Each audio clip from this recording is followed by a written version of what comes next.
there's a vulture circling in the sky. Your first thought? Probably disgust, because when most of us see vultures, we immediately think death. But that bird up there has stomach acid powerful enough to dissolve bones and metal, stronger than a car battery. It can safely eat meat so rotten, so full of deadly bacteria, that one bite would kill almost any other animal. And when it gets too hot, it pees all over its own legs to cool down. Gross, right? That reaction is exactly the problem. Because while we've been disgusted by vultures and writing them off as creepy death birds, they've been saving our lives without asking for anything in return. And now we're losing them, not because of some unavoidable disaster, but because we completely misunderstood what they do. Every trait we find disgusting is actually evolutionary brilliance. We've made vultures villains in movies and insults in our language. Circling like vultures. Nobody means that as a compliment. So let's talk about the real vultures. Not the cartoon villains, but the actual birds preventing disasters we don't even know about. Let's talk about why everything you think about vultures is probably wrong, and why that matters more than you'd ever imagine. Let's start with the biggest misconception, that vultures are death omens. Evil birds that follow dying animals around, just waiting for them to die. Except that's total nonsense. Vultures don't kill anything. They literally can't. Their feet are weak, with short, blunt claws made for walking, not grabbing and tearing like a hawk. Their beaks, while sharp-looking, aren't actually strong enough to pierce healthy skin or take down living prey. So why are they circling? Simple. That's just how they fly. Vultures are masters at soaring, riding columns of warm air called thermals. They barely flap their wings, conserving energy while scanning huge areas for food. Food that's already dead.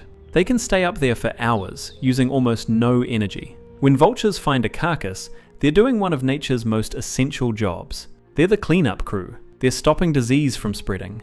They're recycling nutrients back into the ecosystem so life can continue. But we don't see them as heroes, but as death birds. And that misunderstanding has led to centuries of people killing them. Let's be real.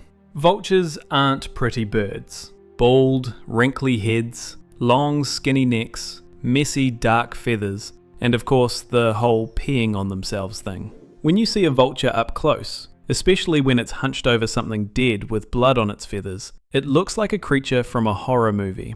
I get it, they're not cute. But here's the frustrating part. Every single ugly or gross feature exists for a really smart reason. Take that bald head everyone hates. It's not a defect. It's incredibly clever hygiene. Vultures stick their entire heads deep inside dead bodies to reach the good stuff. Liver, heart, kidneys. If they had feathers on their heads and necks, those feathers would get caked with blood, rotting meat, and bacteria. Within days, they'd basically have a disease factory growing on their head. The bald head fixes this perfectly. After eating, vultures just sit in the sun. UV radiation naturally kills bacteria on their skin. Plus, that bare skin helps them stay cool in super hot places. It's not ugly, it's genius. Now let's talk about the leg peeing. Yes, vultures deliberately poop and pee down their own legs. It's called urohydrosis. And it looks like they've just given up on basic hygiene. But it's actually one of the smartest cooling and cleaning systems in nature, doing two important things. First, it's air conditioning. Vultures live in brutally hot places, where temperatures hit 40 degrees Celsius or higher. They wear dark feathers that soak up heat, and birds can't sweat. When vultures wet their legs with pee, the evaporation pulls heat away from blood vessels near the skin surface. That cooled blood flows through their body, lowering their temperature and stopping them from overheating and dying. It's basically free air conditioning. But cooling is just a bonus. The main reason is germ protection. Think about what vultures do all day. They walk through rotting meat. They step in dead bodies full of bacteria, fungi, viruses, and parasites. Their legs touch germs that cause anthrax, a disease so deadly its spores can sit in dirt for decades, waiting to kill. Vulture pee and poop have tons of uric acid, which is a powerful germ killer. By coating their legs regularly with this stuff, vultures create an environment where bad germs can't survive. They're basically sanitizing themselves. It's not gross, it's not dirty, it's actually the opposite. It's a self-cleaning system that lets these birds work in one of the most contaminated places on Earth without getting sick. They're constantly sterilizing themselves. Now let's talk about vulture stomachs, because this is where these birds go from cool to absolutely insane. Most people know vultures eat dead animals. What they don't get is just how dead. We're talking carcasses that have been baking in the sun for weeks, blown up with gas from bacteria, covered in thousands of maggots, full of toxins and germs that would kill most animals from one bite. Vultures don't just handle this food, they love it. The secret is their stomach acid. Most plant eaters have mild stomach acid, around pH 6. Meat eaters need stronger acid, so they're around pH 2.2. Vultures? Their stomach pH can drop to almost 0.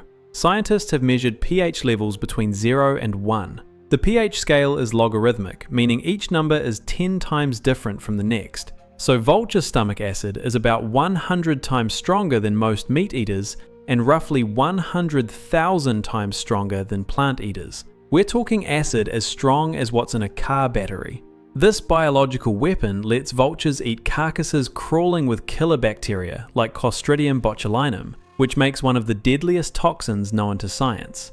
These germs would kill almost any other animal. In a vulture's stomach, completely destroyed. But that crazy acid doesn't just kill germs, it also melts bones.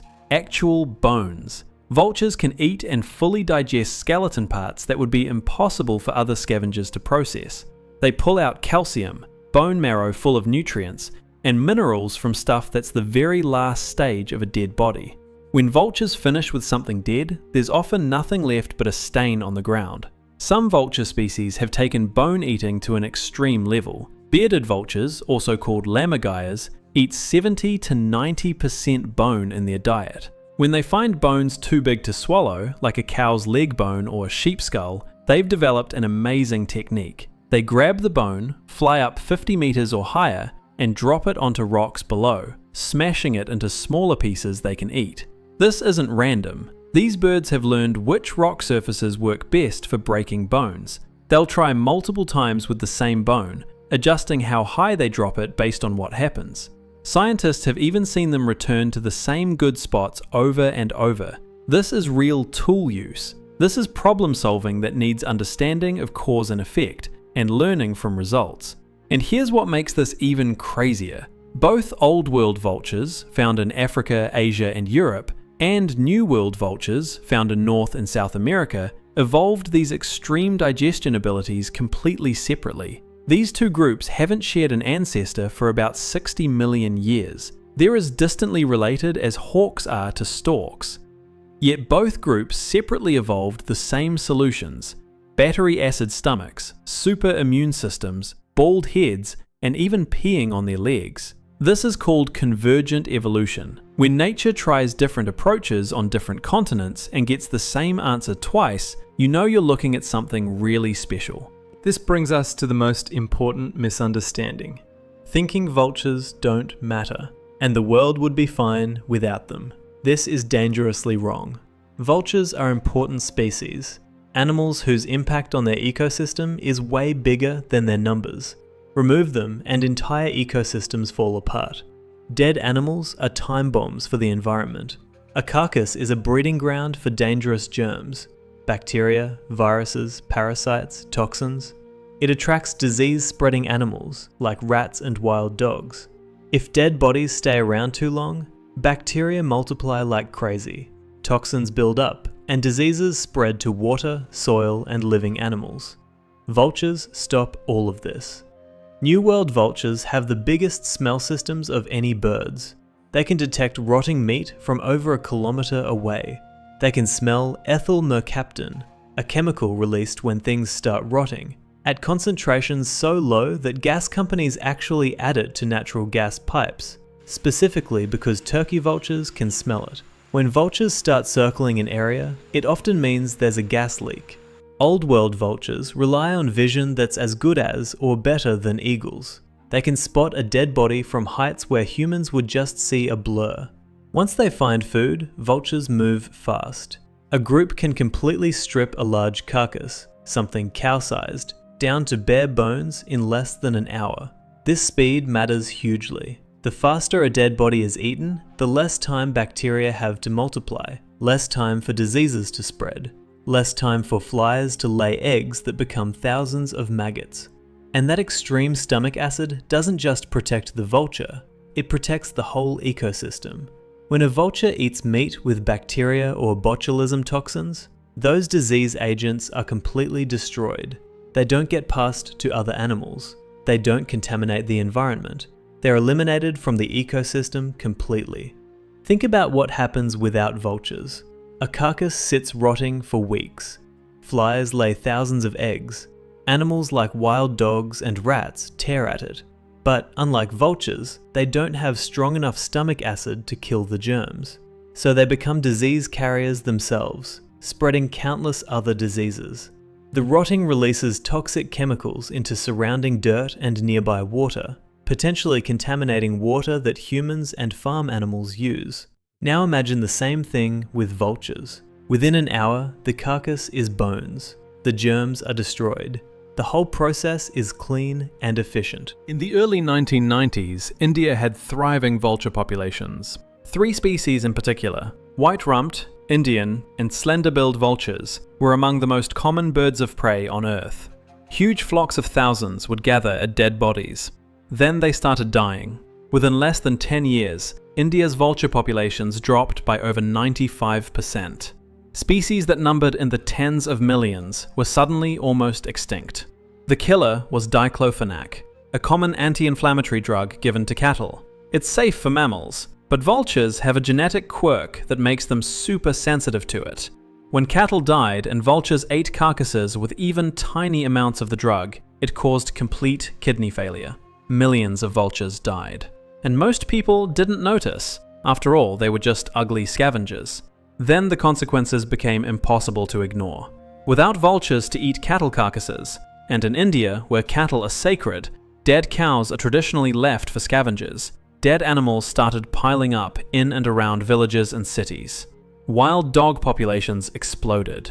In some areas, dog populations increased by over 600%. These dogs ate the plentiful dead animals vultures would have eaten. And unlike vultures, dogs are effective disease spreaders. They carry rabies, and India already had one of the world's highest rabies rates. Rabies cases shot up dramatically. So did plague and leptospirosis, carried by rats whose populations also exploded. Anthrax outbreaks got more common as contaminated carcasses stayed around longer. The smell and health dangers from piling up carcasses made parts of cities and villages nearly unlivable.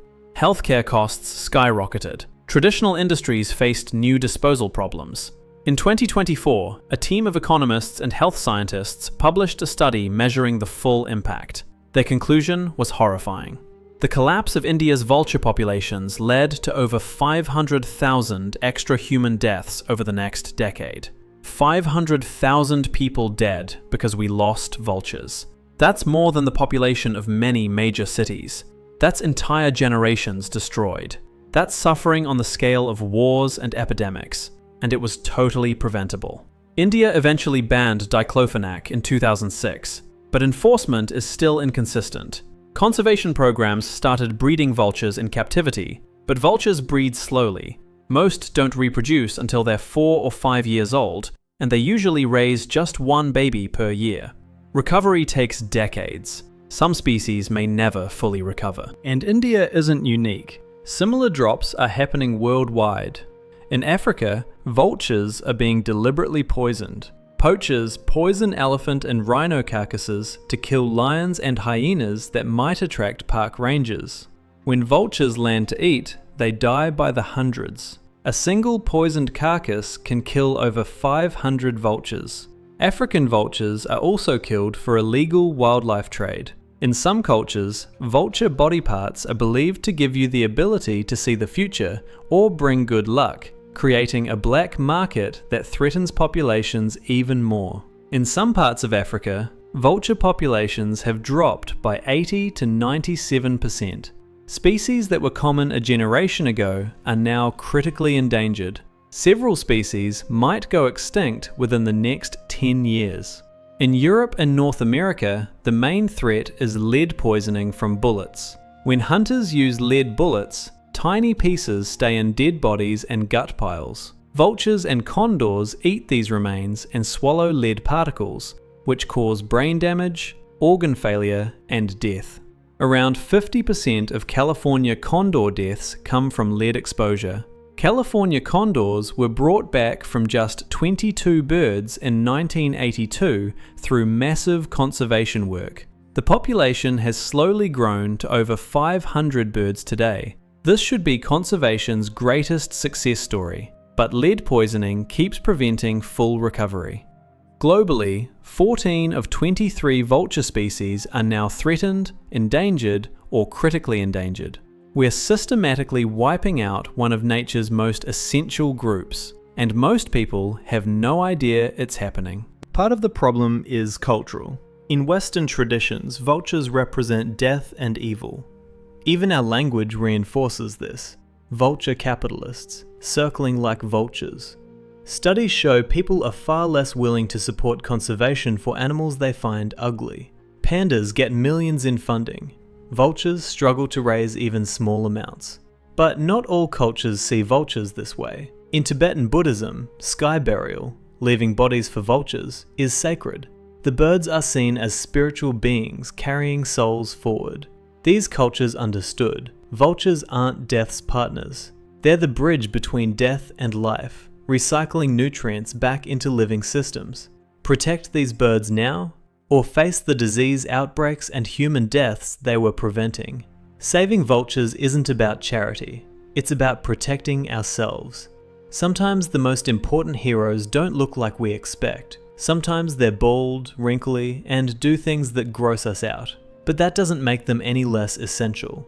Vultures have been protecting humanity for thousands of years, asking nothing in return. The least we can do is return the favor.